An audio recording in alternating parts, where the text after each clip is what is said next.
ਸਤਿ ਸ਼੍ਰੀ ਅਕਾਲ ਜੀ। ਮੈਂ ਰਾਣਾ ਇੰਦਰ ਪ੍ਰਤਾਪ ਸਿੰਘ, ਆਜ਼ਾਦ ਉਮੀਦਵਾਰ ਸੁਲਤਾਨਪੁਰ ਲੋਧੀ ਤੋਂ। ਗੱਲ ਇਹ ਹੈ ਜੀ, ਮੈਂ ਅੱਜ ਡਿਸਕਸ ਇਹ ਕਰਨਾ ਚਾਹੁੰਦਾ ਕਿ ਸੁਲਤਾਨਪੁਰ ਲੋਧੀ ਦੇ ਵਿੱਚ ਜ਼ਿਮੀਂਦਾਰਾਂ ਬਾਰੇ ਕੀ ਕਰਨਾ। ਮੈਂ ਇਹ ਵੇਖਦਾ ਕਿ ਪਿਛਲਿਆਂ 2 ਸਾਲਾਂ ਦੇ ਵਿੱਚ ਆ ਕਾਲੇ ਕਾਨੂੰਨਾਂ ਦੇ ਕਾਰਨ ਸੁਲਤਾਨਪੁਰ ਦੇ ਕੀ ਸਾਰੇ ਪੰਜਾਬ ਦੇ ਜ਼ਿਮੀਂਦਾਰਾਂ ਦਾ ਬਹੁਤ ਨੁਕਸਾਨ ਹੋਇਆ। ਅਤੇ ਜੇ ਮੈਂ ਇਲੈਕਸ਼ਨ ਲੜ ਰਿਹਾ ਤਾਂ ਮੇਰਾ ਫਰਜ਼ ਹੈ ਜ਼ਿਮੀਂਦਾਰਾਂ ਨੂੰ ਤਕੜੇ ਕਰਨਾ। ਹੁਣ ਗੱਲ ਹੈ ਤਕੜੇ ਹੋਣਗੇ ਕਿਵੇਂ? ਹਰ ਪਾਰਟੀ ਦਾ ਬੰਦਾ, ਹਰ ਕੈਂਡੀਡੇਟ ਇਹ ਕਹਿ ਦਿੰਦਾ ਕਿ ਮੈਂ ਜ਼ਿਮੀਂਦਾਰ ਤਕੜੇ ਕਰਨੇ ਆ। ਮੈਂ ਕਿਸੇ ਦਾ ਅੱਜ ਦੀ ਵਿਜ਼ਨ ਨਹੀਂ ਵੇਖਿਆ ਕਰਨੇ ਕਿਵੇਂ ਆ। ਸਪੈਸੀਫਿਕਲੀ ਸੁਲਤਾਨਪੁਰ ਲੋਧੀ ਦੇ ਬਾਰੇ ਵੇਖੋ ਜੀ, ਸੁਲਤਾਨਪੁਰ ਲੋਧੀ ਦੇ ਵਿੱਚ 70% ਜ਼ਿਮੀਂਦਾਰ ਸਬਜ਼ੀ ਦੇ ਜ਼ਿਮੀਂਦਾਰ ਹੈਗੇ ਆ, ਬਾਗਬਾਨੀ ਦੇ ਨਾਲ ਰਿਲੇਟ ਕਰਦੇ ਆ। ਅਤੇ ਸੁਲਤਾਨਪੁਰ ਦੇ ਵਿੱਚ ਆਪਾਂ ਇਹ ਕਹਿ ਸਕਦੇ ਹਾਂ ਪੰਜਾਬ ਦਾ ਸਬਜ਼ੀ ਦਾ ਹੱਬ ਆ, ਮੇਨ ਸੈਂਟਰ ਸਬਜ਼ੀ ਦਾ ਆ। ਮਿਹਨਤੀ ਜ਼ਿਮੀਂਦਾਰ, ਇਹਦੇ ਤੋਂ ਵਧੀਆ ਜ਼ਿਮੀਂਦਾਰ ਕਿਤੇ ਨਹੀਂ ਲੱਭ ਸਕਦਾ।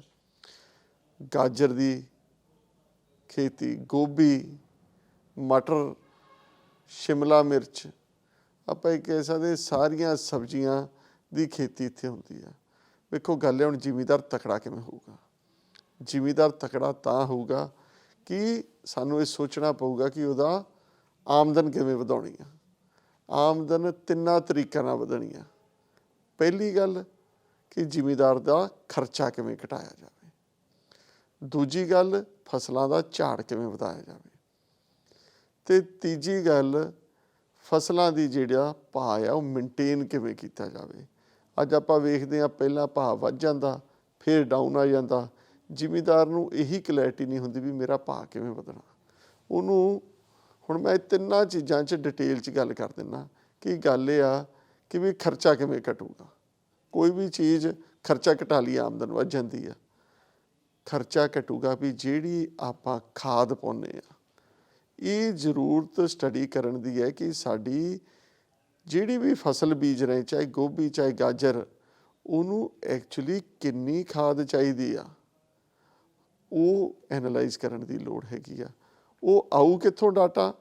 ਜਿੰਨੇ ਰਿਸਰਚ ਇੰਸਟੀਟਿਊਟਸ ਹੈਗੇ ਆ, ਇਹਨਾਂ ਨੇ ਟਰਾਇਲ ਕਰਦੇ ਆ ਅਤੇ ਸਾਨੂੰ ਉਹ ਟਰਾਇਲਸ ਪਿਕਅਪ ਕਰਕੇ ਆਪਦੇ ਜ਼ਿਮੀਂਦਾਰ ਨੂੰ ਐਜੂਕੇਟ ਕਰਨ ਦੀ ਲੋੜ ਹੈਗੀ ਆ। ਮੈਂ ਇਹ ਸਮਝਦਾ ਮੇਰੀ ਜ਼ਿੰਮੇਵਾਰੀ ਹੋਊਗੀ ਹੈ ਕਿ ਉਹਨਾਂ ਨੂੰ ਐਜੂਕੇਟ ਕਰੂੰਗਾ ਕਿ ਭਾਈ ਗਾਜਰਾਂ 'ਚ ਕਿੰਨੀ ਖਾਦ ਚਾਹੀਦੀ ਹੈ। ਐਗਜ਼ਾਮਪਲ ਆਲੂ ਦਾ ਦੇ ਦੇਵਾਂ।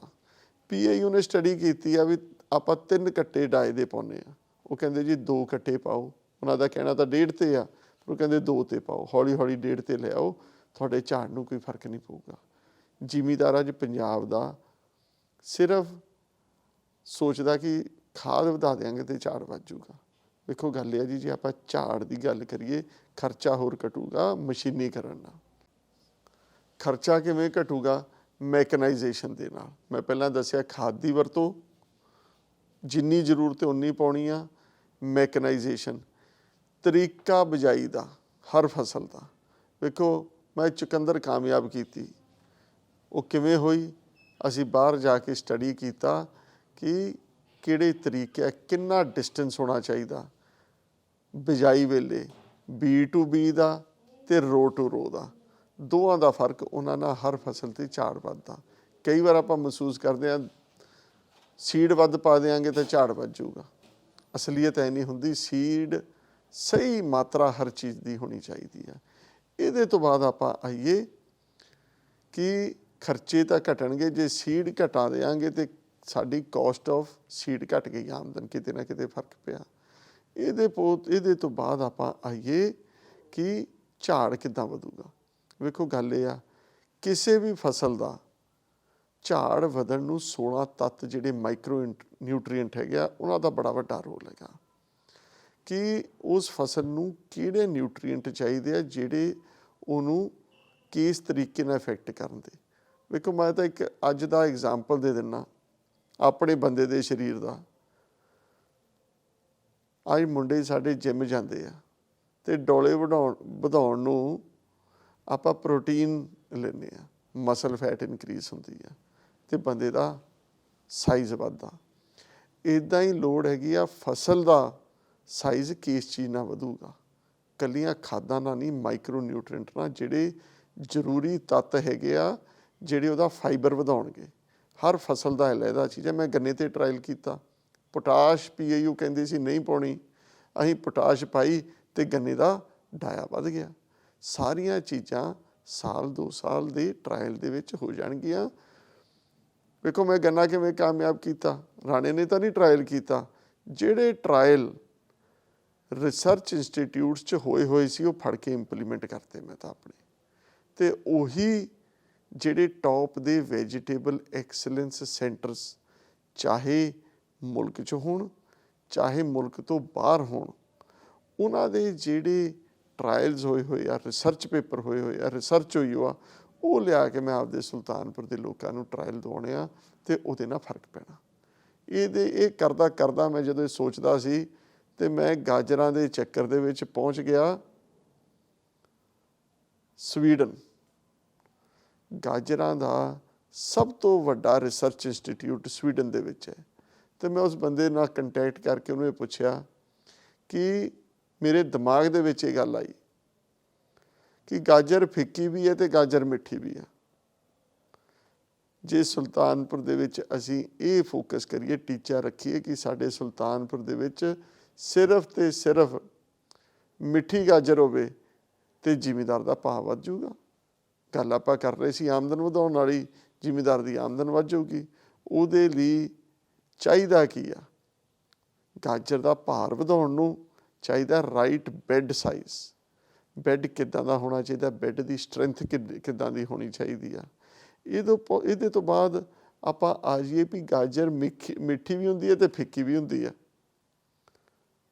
ਹੁਣ ਗਾਜਰ ਮਿੱਠੀ ਕਿੱਦਾਂ ਹੋਊਗੀ?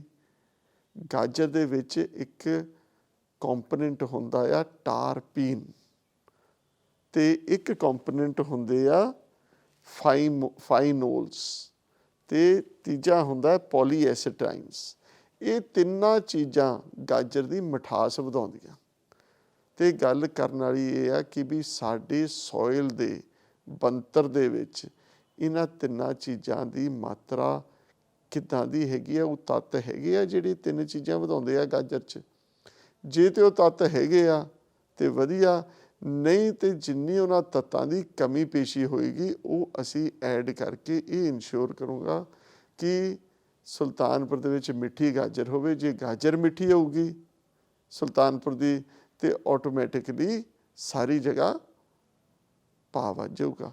ਜੇ 2 ਰੁਪਏ 3 ਰੁਪਏ ਕਿਲੋ ਵੀ ਅਸੀਂ ਗਰੰਟੀ ਸ਼ੁਦਾ ਕਹੀਏ ਵੀ ਸਾਡੀ ਗਾਜਰ ਮਿੱਠੀ ਆ ਭਾਈ, ਪੈਸੇ 3 ਰੁਪਏ ਕਿਲੋ ਫਾਲਤੂ ਲੈਣੇ ਆ, ਲੋਕ ਦੇਣਗੇ। ਅਤੇ 3 ਰੁਪਏ ਕਿਲੋ ਦੇ ਨਾਲ ਖਰੀਦਣ ਵਾਲੇ ਨੂੰ ਫਰਕ ਨਹੀਂ ਪੈਂਦਾ, ਅਤੇ ਜ਼ਿਮੀਂਦਾਰ ਦਾ ਲੱਖ ਰੁਪਏ ਕਿੱਲੇ ਦਾ ਫਰਕ, ਆਮਦਨ ਵੱਧ ਜਾਂਦੀ ਆ। ਵੇਖੋ ਇਹਦੇ ਨਾਲ ਜਦੋਂ ਮੈਂ ਸੁਲਤਾਨਪੁਰ ਦੇ ਵੋਟਾਂ ਦੇ ਚੱਕਰ 'ਚ ਹੀ ਘੁੰਮ ਰਿਹਾ ਸੀ, ਮੈਨੂੰ ਪਹਿਲਾਂ ਗਾਜਰ ਬਾਰੇ ਕੁਛ ਨਹੀਂ ਪਤਾ ਸੀ, ਪਰ ਜਦੋਂ ਮੈਂ ਖੇਤਾਂ 'ਚ ਘੁੰਮਿਆ ਤਾਂ ਇੱਕ ਦਿਨ ਸਾਡੇ ਸਰਪੰਚ ਸਾਹਿਬ ਸੀਗੇ, ਬਜ਼ੁਰਗ 80-85 ਸਾਲ ਉਹਨਾਂ ਦੀ ਉਮਰ ਹੋਣੀ ਆ, ਅਤੇ ਮੈਂ ਉਹਨਾਂ ਦੇ ਕੋਲ ਖੜ੍ਹਾ ਅਤੇ ਜਨਵਰੀ ਦਾ ਪਹਿਲਾ ਹਫ਼ਤਾ, ਠੰਡ ਪੂਰੀ, ਬਾਪੂ ਨੇ ਕੋਟ ਪਾਇਆ ਅਤੇ ਮੈਂ ਕਿਹਾ ਜੀ ਗਾਜਰ ਦੀ ਪਟਾਈ ਹੋ ਰਹੀ ਹੈ, ਖਰਚਾ ਕਿੰਨਾ? ਕਹਿੰਦੇ 1 ਰੁਪਇਆ ਕਿੱਲੋ। ਅਤੇ ਮੈਂ ਹਿਸਾਬ ਲਾਇਆ 35,000 ਰੁਪਇਆ ਏਕੜ ਬਹੁਤ ਹੈ। ਅਤੇ ਮੇਰੇ ਦਿਮਾਗ 'ਚ ਆਇਆ, ਮੈਂ ਕਿਹਾ ਚੁਕੰਦਰ ਅਸੀਂ ਪੱਟਦੇ ਹਾਂ, ਚੁਕੰਦਰ ਕਿਉਂ ਨਹੀਂ ਪੱਟ ਸਕਦੀ ਇਹ ਮਸ਼ੀਨਾਂ? ਅਤੇ ਟਰਾਇਲ ਮੈਂ ਕੀਤਾ, ਉਹ 'ਚ ਮਾੜੀ ਮੋਟੀ ਕਮੀ ਪੇਸ਼ੀ ਸੀ, ਉਸ ਟਰਾਇਲ ਨੂੰ ਹੋਰ ਸੁਧਾਰਾਂਗੇ। ਅਤੇ ਜੇ 35,000 ਰੁਪਇਆ ਗਾਜਰ ਦੀ ਪਟਾਈ ਆ, ਅਸੀਂ ਉਸ ਪਟਾਈ ਨੂੰ ਮਸ਼ੀਨੀਕਰਨ ਨਾਲ ਜੇ 10,000 ਰੁਪਏ 'ਤੇ ਲੈ ਆਈਏ, ਚੁਕੰਦਰ ਦੀ ਤਾਂ 5,000 ਆਉਂਦੀ ਹੈ, ਇਹ ਵੀ 5-6,000 ਰੁਪਏ 10,000 ਤੋਂ ਥੱਲੇ ਆ ਜਾਊਗੀ, ਅਤੇ ਜ਼ਿਮੀਂਦਾਰ ਦਾ 20-25,000 ਰੁਪਇਆ ਘੱਟ ਗਿਆ ਖਰਚਾ, ਅਤੇ ਆਮਦਨ ਵੱਧ ਗਈ।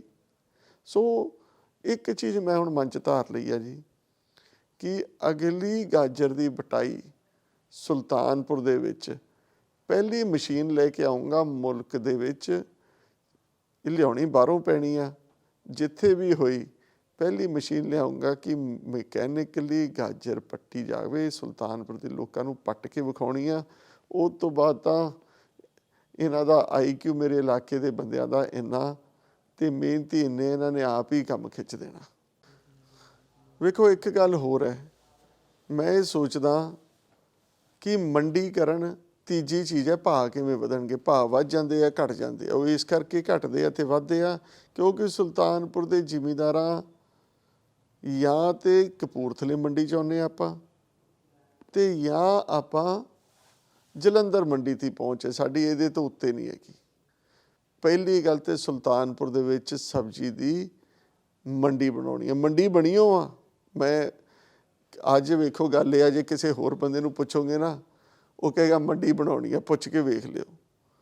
ਮੈਂ ਤੇ ਮੰਡੀ 'ਚ ਗਿਆ, ਮੰਡੀ ਬਣੀ ਹੋ ਆ। ਜਦੋਂ ਗਾਜਰ ਸਾਡੀ ਸਬਜ਼ੀ ਆਉਂਦੀ ਆ, ਅੱਜ ਮੰਡੀਆਂ ਵਿਹਲੀਆਂ ਪਈਆਂ, ਖਾਲੀ ਪਈਆਂ, ਉਹਨਾਂ ਹੀ ਆੜਤੀਆਂ ਨੂੰ ਯੂਜ਼ ਕਰਕੇ ਤੇ ਉਸੇ ਮੰਡੀ ਨੂੰ ਯੂਜ਼ ਕਰਕੇ ਅਸੀਂ ਸਬਜ਼ੀ ਦੀ ਮੰਡੀ ਇੱਥੇ ਸਿਰਫ ਚਲਾਉਣੀ ਆ, ਬਣਾਉਣ ਦੀ ਲੋੜ ਨਹੀਂ, ਸਿਰਫ ਚਲਾਉਣੀ ਆ।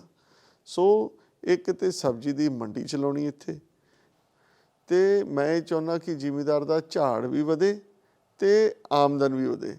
ਨੋਰਮਲੀ ਜ਼ਿਮੀਂਦਾਰ ਇਹ ਸੋਚਦਾ ਜੇ ਸਬਜ਼ੀ ਜ਼ਿਆਦਾ ਹੋ ਗਈ ਤੇ ਮੇਰੇ ਭਾਅ ਘਟ ਜਾਣੇ ਆ, ਸੋਚਦਾ ਇਹ ਹੈ। ਪਰ ਆਪਾਂ ਨੂੰ ਵੱਖਰੇ ਤਰੀਕੇ ਨਾਲ ਸੋਚਣਾ ਪਊਗਾ। ਝਾੜ ਵੀ ਵਧਾਉਣਾ ਤੇ ਜਿਹੜਾ ਫਾਲਤੂ ਝਾੜ ਵੱਧਦਾ ਜਾਂ ਫਾਲਤੂ ਪੈਦਾਵਾਰ ਹੁੰਦੀ ਆ ਜਿਹਦੇ ਕਰਕੇ ਭਾਅ ਘਟਦੇ ਆ, ਆਪਾਂ ਤਾਂ ਇਹ ਕਰਨਾ ਕਿ ਸੁਲਤਾਨਪੁਰ ਦੀ 25% ਸਬਜ਼ੀ ਸੁਲਤਾਨਪੁਰ ਤੋਂ ਬਾਹਰ ਭੇਜਣੀ ਆ, ਪੰਜਾਬ ਤੋਂ ਬਾਹਰ ਭੇਜਣੀ ਆ। ਵੇਖੋ ਮੈਂ ਬੜੀ ਪ੍ਰੈਕਟੀਕਲ ਜੀ ਗੱਲ ਕਰੀਏ, ਮੇਰੇ ਤੇ ਦਿਮਾਗ 'ਚ ਗੱਲ ਆਈ ਆ ਕਿ ਗਾਜਰ ਗੋਭੀ ਮੇਨ ਸਬਜ਼ੀ ਆ ਆਪਣੇ ਸੁਲਤਾਨਪੁਰ ਦੀ। ਇਹ ਠੰਡ ਦੇ ਇਲਾਕੇ 'ਚ ਹੀ ਹੁੰਦੀ ਆ, ਜਦੋਂ ਠੰਡ ਹੁੰਦੀ ਆ ਉਦੋਂ ਹੀ ਹੁੰਦੀ ਆ। ਤੇ ਗਾਜਰ ਗੋਭੀ ਖਾਣਾ ਹਰ ਬੰਦਾ ਪਸੰਦ ਕਰਦਾ, ਭਾਵੇਂ ਉਹ ਕਲਕੱਤੇ 'ਚ ਬੈਠਾ ਹੋਵੇ, ਉਹਨੂੰ ਚੰਗੀ ਗਾਜਰ ਨਹੀਂ ਮਿਲਦੀ, ਤੇ ਭਾਵੇਂ ਉਹ ਬੰਬੇ 'ਚ ਬੈਠਾ ਹੋਵੇ। ਪੈਸੇ ਬਹੁਤ ਹੈਗੇ ਉਹਨਾਂ ਕੋਲ, ਪਰ ਕੁਆਲਿਟੀ ਨਹੀਂ ਹੈਗੀ। ਵੇਖੋ 25% ਗਾਜਰ ਅਵਲੀਕ ਸਬਜ਼ੀ ਗਾਜਰ ਗੋਭੀ ਮੈਂ ਸੁਲਤਾਨਪੁਰ ਦੀ ਮੰਡੀਆਂ 'ਚੋਂ ਪੰਜਾਬ 'ਚੋਂ ਬਾਹਰ ਭੇਜਣੀ ਆ, ਚਾਹੇ ਤੇ ਉਹ ਪੈਕੇਜ ਕਰਕੇ ਭੇਜੀਏ ਤੇ ਚਾਹੇ ਉਹ ਥੋਪ 'ਚ ਭੇਜੀਏ। ਵੇਖੋ ਗੱਲ ਇਹ ਆ ਦੋ ਸਬਜ਼ੀਆਂ ਹਰ ਬੰਦਾ ਖਾਣੀਆਂ ਪਸੰਦ ਕਰਦਾ, ਪਰ ਇਹ ਹੁੰਦੀਆਂ ਸਿਰਫ ਠੰਡ ਵਾਲੇ ਮੌਸਮ 'ਚ। ਜਿੱਥੇ ਜੈਕਟ ਪੈਂਦੀ ਆ ਜੈਕਟ ਪਾਈ ਮੈਂ, ਜਿੱਥੇ ਜਿੱਥੇ ਮੁਲਕ 'ਚ ਜੈਕਟ ਪੈਂਦੀ ਆ ਉੱਥੇ ਉੱਥੇ ਗਾਜਰ ਤੇ ਗੋਭੀ ਹੁੰਦੀ ਆ, ਤੇ ਜਿੱਥੇ ਜੈਕਟ ਨਹੀਂ ਪੈਂਦੀ ਉੱਥੇ ਗਾਜਰ ਗੋਭੀ ਨਹੀਂ ਹੁੰਦੀ। ਪਰ ਮੁਲਕ ਸਾਰਾ ਹੀ ਖਾਣਾ ਚਾਹੁੰਦਾ ਗਾਜਰ ਤੇ ਗੋਭੀ ਨੂੰ। ਆਪਾਂ ਪੰਜਾਬ ਤੋਂ ਤੁਰ ਪਈਏ ਤੇ ਮੈਂ ਸਮਝਦਾ ਇੱਕ ਬੰਨੇ ਰਾਜਸਥਾਨ ਆ ਜਾਂਦਾ, ਉਸ ਤੋਂ ਬਾਅਦ ਗਰਮੀ ਆ ਥੱਲੇ ਬੰਬੇ ਗੁਜਰਾਤ ਵੱਲ ਨੂੰ। ਇੱਧਰ ਨੂੰ ਦਿੱਲੀ ਟੱਪ ਜਾਈਏ, ਯੂਪੀ ਤੋਂ ਬਾਅਦ ਗਾਜਰ ਨਹੀਂ ਹੁੰਦੀ, MP 'ਚ ਵੀ ਗਾਜਰ ਨਹੀਂ ਹੁੰਦੀ, ਆਗਰੇ ਤੋਂ ਬਾਅਦ ਗਰਮੀ ਆ ਸਾਰੀ। ਸੋ ਥੱਲੇ ਵਾਲੀਆਂ ਜਿੰਨੀਆਂ ਸਟੇਟਾਂ ਨੇ ਉਹਨਾਂ ਦੇ ਵਿੱਚ ਸਾਨੂੰ ਲੋੜ ਹੈ ਆਪਣਾ ਮਾਲ ਭੇਜਣ ਦੀ, ਤੇ ਜੇ ਅਸੀਂ ਉੱਥੇ ਮਿੱਠੀ ਗਾਜਰ ਕੁਆਲਿਟੀ ਵਾਲੀ ਸਬਜ਼ੀ ਭੇਜ ਦਿਆਂਗੇ ਤੇ ਆਟੋਮੈਟਿਕਲੀ ਸਾਡੇ ਇੱਥੇ ਭਾਅ ਵੱਧ ਜਾਣਗੇ। ਇਹਦੇ ਨਾਲ ਇੱਕ ਕੰਮ ਹੋਰ ਜ਼ਰੂਰ ਕਰਨਾ, ਜਿਹੜਾ ਮੈਂ ਮਹਿਸੂਸ ਕਰਦਾ ਕਿ ਸਾਰੇ ਮੁਲਕ 'ਚ ਨਹੀਂ ਹੋਇਆ। ਅੱਜ ਬਾਹਰਲੇ ਮੁਲਕਾਂ 'ਚ ਆਪਣੇ ਰਿਸ਼ਤੇਦਾਰ ਹੈ, ਹਰ ਬੰਦਾ ਔਰਗੈਨਿਕ ਖੇਤੀ ਦੀ ਗੱਲ ਕਰਦਾ ਕਿ ਇਹਦੇ 'ਚ ਜੀ ਖਾਦ ਘੱਟ ਹੋਵੇ, ਇਹ 'ਚ ਜ਼ਹਿਰੀਲੀ ਮਾਤਰਾ ਘੱਟ ਹੋਵੇ। ਅੱਜ ਬਾਹਰ ਭੇਜਣ ਦੀ ਲੋੜ ਨਹੀਂ ਸਬਜ਼ੀਆਂ, ਸਾਡੇ ਮੁਲਕ 'ਚ ਹੀ ਅਗਰ ਅਸੀਂ ਘੱਟ ਜ਼ਹਿਰ ਮਾਤਰਾ ਵਾਲੀਆਂ ਸਬਜ਼ੀਆਂ ਬੰਬੇ, ਦਿੱਲੀ, ਕੈਲਕਟਾ, ਬੰਗਲੌਰ, ਇੰਦੌਰ, ਜੈਪੁਰ, ਕਿੰਨੇ ਸ਼ਹਿਰ ਮੈਂ ਤੁਹਾਨੂੰ ਗਿਣਾਤੇ, ਇੱਥੇ ਭੇਜੀਏ, ਚਾਹੇ 25% ਪੈਕ ਕਰਕੇ ਭੇਜੀਏ, ਤੇ ਉਹਨੂੰ ਕਹੀਏ ਭਾਈ ਮੀਟਰ ਚੈੱਕ ਕਰ ਲਓ ਕਿ ਇਹਦੇ ਵਿੱਚ ਜ਼ਹਿਰੀਲੀ ਮਾਤਰਾ ਕਿੰਨੀ ਆ। ਜੇ 1 ਤੋਂ 10 ਤੱਕ ਦਾ ਲੈਵਲ ਹੋਵੇ, ਇੱਕ ਗੋਭੀ ਦੇ ਫੁੱਲ 'ਚ 2 ਹੋਵੇ ਤੇ ਦੂਜੇ 'ਚ 10 ਹੋਵੇ, ਲੈਣ ਵਾਲੇ ਨੂੰ ਕਹੀਏ ਰੁਪਈਏ 5 ਕਿਲੋ ਫਾਲਤੂ ਲੈਣੇ ਆ, ਮੀਟਰ ਲਾ ਕੇ ਵੇਖ ਲਾ ਭਾਈ। ਤੇ ਜਦੋਂ ਮੀਟਰ ਲਾ ਕੇ ਦੇਖੂਗਾ, ਅੱਜ ਦੁਨੀਆ ਦੇ ਵਿੱਚ ਸਾਡੇ ਮੁਲਕ 'ਚ ਲੋਕ ਬੈਠੇ ਆ ਚੰਗੀਆਂ ਸਬਜ਼ੀਆਂ ਲੈਣ ਨੂੰ, ਪਰ ਉਹਨਾਂ ਨੂੰ ਮਿਲਦੀ ਨਹੀਂ। ਮੈਂ ਸਬਜ਼ੀਆਂ ਦੀ ਸੁਲਤਾਨਪੁਰ ਦੀ ਜਿਹੜੀ ਫਸਲ ਆ ਉਹਦੀ ਪ੍ਰੋਪਰ ਮਾਰਕੀਟਿੰਗ ਕਰਾਉਣੀ ਆ। ਜਦੋਂ ਅਸੀਂ ਚੀਜ਼ ਨੂੰ ਮਾਰਕੀਟ ਪ੍ਰੋਪਰ ਤਰੀਕੇ ਨਾਲ ਕਰ ਲਾਂਗੇ ਨਾ, ਤੇ ਮੈਂ ਸਮਝਦਾ ਕਿ 70 ਤੋਂ 80% ਸਾਡੀ ਲੜਾਈ ਜਿੱਤੀ ਗਈ ਆ। ਵੱਡਿਆਂ ਸ਼ਹਿਰਾਂ ਦੇ ਵਿੱਚ ਚੰਗਾ ਉਹਨਾਂ ਨੂੰ ਬੰਦਾ ਨਹੀਂ ਮਿਲਦਾ ਸਪਲਾਇਰ, ਜਿਹੜਾ ਉਹਨਾਂ ਨੂੰ ਵਧੀਆ ਕੁਆਲਿਟੀ ਦੀ ਸਬਜ਼ੀ ਦੇ ਸਕੇ, ਤੇ ਸਾਨੂੰ ਜ਼ਿਮੀਂਦਾਰਾਂ ਨੂੰ ਚੰਗਾ ਖਰੀਦਣ ਵਾਲਾ ਨਹੀਂ ਮਿਲਦਾ। ਸੋ ਮੈਂ ਤਾਂ ਉਹ ਦੋਨੋਂ ਜਣੇ ਇਕੱਠੇ ਕਰ ਦੇਣੇ ਆ। ਜਦੋਂ ਇਕੱਠੇ ਕਰਤੇ ਤੇ ਮੈਂ ਸਮਝਦਾ ਵੀ ਸਾਡੇ ਸੁਲਤਾਨਪੁਰ ਦੇ ਲੋਕਾਂ ਦਾ ਫਾਇਦਾ ਹੋਊਗਾ ਤੇ ਆਮਦਨ ਵਧੂਗੀ। ਮੈਂ ਇੱਕ ਗੱਲ ਹੋਰ ਦੱਸਣੀ ਚਾਹੁੰਦਾ ਕਿ ਪੰਜਾਬ ਦੇ ਵਿੱਚ ਸਰਕਾਰਾਂ ਦਾ ਪਿਛਲੇ 25 ਸਾਲਾਂ ਤੋਂ ਇੱਕ ਹੀ ਡਿਸਕਸ਼ਨ ਚੱਲ ਰਹੀ ਆ ਕਿ ਕਣਕ ਝੋਨੇ ਦਾ ਬਦਲਾਵ, ਡਿਵਰਸੀਫਿਕੇਸ਼ਨ, ਕਈ ਹਜ਼ਾਰ ਕਰੋੜ ਰੁਪਏ ਵੀ ਖਰਚ ਤੇ ਹੋਣਗੇ, ਪਰ ਗੱਲ ਇਹ ਰਿਜ਼ਲਟ ਕੀ ਮਿਲਿਆ। ਮੈਂ ਤੇ ਆਪਦੀ ਲੋੜ ਨੂੰ ਚੁਕੰਦਰ ਦੀ ਫਸਲ ਬਾਹਰੋਂ ਲਿਆ ਕੇ ਪੰਜਾਬ 'ਚ ਕਾਮਯਾਬ ਕੀਤੀ। ਉਦੋਂ ਮੇਰੀ ਆਪਦੀ ਲੋੜ ਸੀ, ਮੈਂ ਆਪ ਕਮਾਈ ਕਰਨੀ ਸੀ, ਉਹਦੇ 'ਚੋਂ ਮਿੱਲਾਂ ਚਲਾਉਣੀਆਂ ਸੀਗੀਆਂ, ਤੇ ਉਹਦੇ ਨਾਲ ਸੁਲਤਾਨਪੁਰ ਦੇ ਇਲਾਕੇ 'ਚ ਵੀ ਚੁਕੰਦਰ ਬੀਜੀ ਜਾਂਦੀ ਆ, ਜ਼ਿਮੀਂਦਾਰਾਂ ਨੂੰ ਵੀ ਫਾਇਦਾ ਹੁੰਦਾ। ਤੇ ਮੈਂ ਇਹ ਮਨ 'ਚ ਚੀਜ਼ ਧਾਰ ਲਈ ਆ ਕਿ ਵੇਖੋ, ਜੇ ਕ੍ਰੌਪ ਡਿਵਰਸੀਫਿਕੇਸ਼ਨ ਜਾਂ ਐਗਰੀਕਲਚਰ 'ਤੇ ਕੰਮ ਕਰਨਾ ਹੋਵੇ, ਸਾਰਾ ਕੁਛ ਪੈਸੇ ਨਾਲ ਨਹੀਂ ਹੁੰਦਾ। ਵਿਜ਼ਨ ਚਾਹੀਦਾ, ਥੋਟ ਪ੍ਰੋਸੈਸ ਚਾਹੀਦਾ, ਸੋਚ ਚਾਹੀਦੀ ਕਰਨਾ ਕੀ ਆ। ਕਈ ਲੋਕਾਂ ਕੋਲ ਪੈਸੇ ਹੁੰਦੇ ਆ, 100 ਰੁਪਏ ਵਾਲਾ ਕੰਮ 10 'ਚ ਕਰ ਲਿਆਉਂਦੇ, ਤੇ ਜਿਹਨੂੰ ਪਤਾ ਨਾ ਹੋਵੇ ਕਿਵੇਂ ਕਰਨਾ, ਉਹ 10 ਵਾਲਾ ਕੰਮ 100 'ਚ ਕਰਕੇ ਆਉਂਦਾ, ਤੇ ਫਿਰ ਕੰਮ ਵੀ ਨਹੀਂ ਹੁੰਦਾ। ਮੈਂ ਇਹ ਚਾਹੁੰਦਾ ਸੁਲਤਾਨਪੁਰ ਦੇ ਵਿੱਚ ਇੱਕ ਨਵੀਂ ਫਸਲ ਜ਼ਰੂਰ ਟਰਾਈ ਕਰਨੀ ਆ। ਟਰਾਈ 4 ਕਰਾਂਗੇ, ਕਾਮਯਾਬ ਬਾਬਾ ਨਾਨਕ ਕਿਰਪਾ ਕਰੇ ਤੇ ਇੱਕ ਹੋਊਗੀ। ਤੇ ਮੈਨੂੰ ਪੂਰਾ ਵਿਸ਼ਵਾਸ ਆ ਕਿ ਇੰਨਾ ਵਧੀਆ ਮਿਹਨਤੀ ਫਾਰਮਰ ਆ। 4 ਫਸਲਾਂ ਟਰਾਈ ਕਰਾਂਗੇ ਤੇ ਕੋਸ਼ਿਸ਼ ਕਰਾਂਗੇ ਕਿ ਸੁਲਤਾਨਪੁਰ ਲੋਧੀ ਨੂੰ ਇੱਕ ਨਵੀਂ ਫਸਲ ਦਈਏ 5 ਸਾਲਾਂ ਦੇ ਵਿੱਚ। ਤੇ ਮੈਂ ਅਖੀਰ ਦੇ ਵਿੱਚ ਤੁਹਾਨੂੰ ਇਹ ਬੇਨਤੀ ਕਰਨਾ ਚਾਹੁੰਦਾ ਕਿ ਆਓ ਆਪਾਂ ਸਾਰੇ ਇਕੱਠੇ ਹੋ ਕੇ ਸੁਲਤਾਨਪੁਰ ਲੋਧੀ ਬਾਬੇ ਨਾਨਕ ਦੀ ਧਰਤੀ ਨੂੰ ਖੁਸ਼ਹਾਲ ਬਣਾਈਏ। ਤੁਹਾਡੇ ਸਾਰਿਆਂ ਦਾ ਬਹੁਤ ਬਹੁਤ ਧੰਨਵਾਦ।